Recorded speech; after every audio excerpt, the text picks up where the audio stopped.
everyone, I'm Yusra from Future Connect Education and Migration Services, and today I am joined by our in-house migration agent, Ms. Vani Sathasevam. How are you today, Vani? I'm well, Yusra. And how about yourself? Good. So we've been getting lots of inquiries about student visa extension because a lot of students have their visas expiring in March, or they're either completing their studies and are now wanting to look for eligible options, whether it is a 485 or something else for them.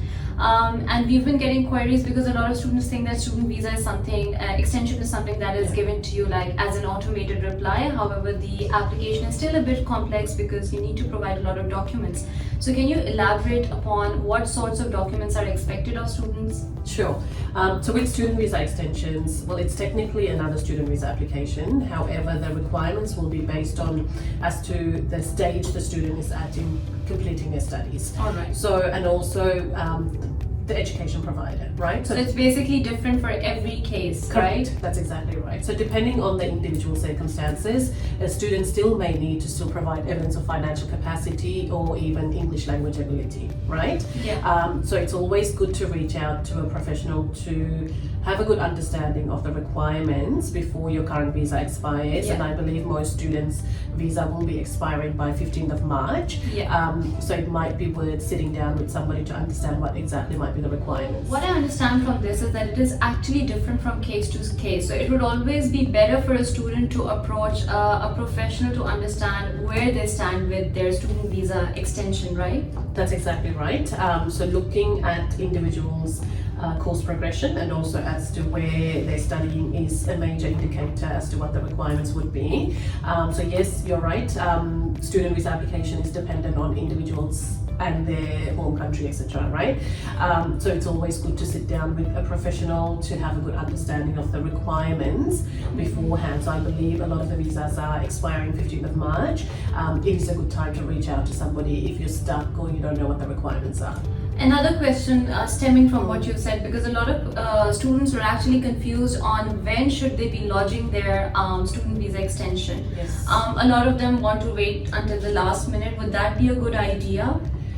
Look, they can, but then again, it depends on the situation of the student. So they may not be able to prepare a certain document in time, and there are a lot of time of application requirements. So it is essential they have all the mandatory time of application documents at time of lodgement. So if you wait till the last minute, you may miss out on preparing a document or two, and that could lead to further complications. So to avoid that, start gathering your documents and looking at lodging it now. Are there cases where student visas, specifically onshore, are actually rejected by Department of Home Affairs?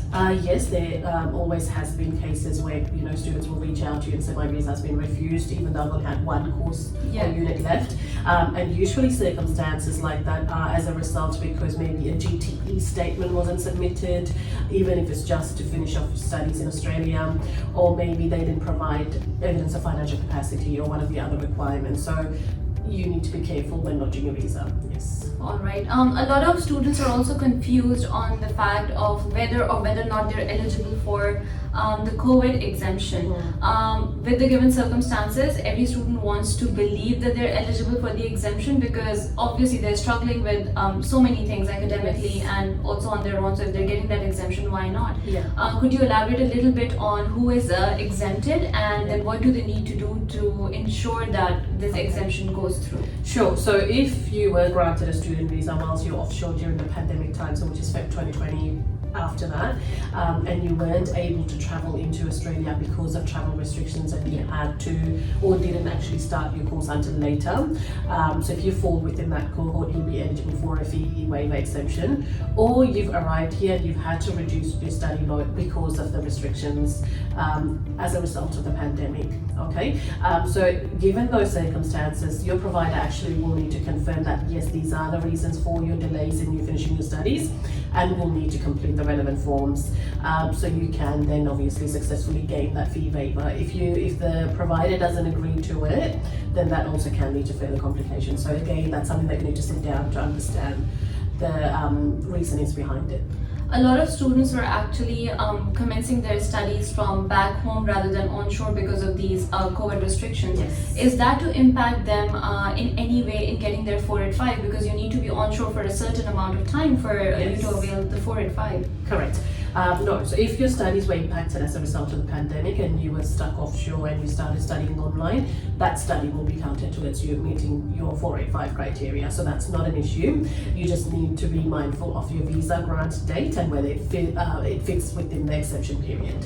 Alright, thank you, Vani. I think this has been a very informational session for everybody out there who's watching this video and looking for a student visa extension. If you are looking to get your student visa extended through us, currently at Future Connect we are running a promotional price for student visa extension. We're usually charging $650, but you will be able to get your student visa extended for $500 plus GST. Email us to find out more. All the details are mentioned in the caption. Thank you so much. Thank you.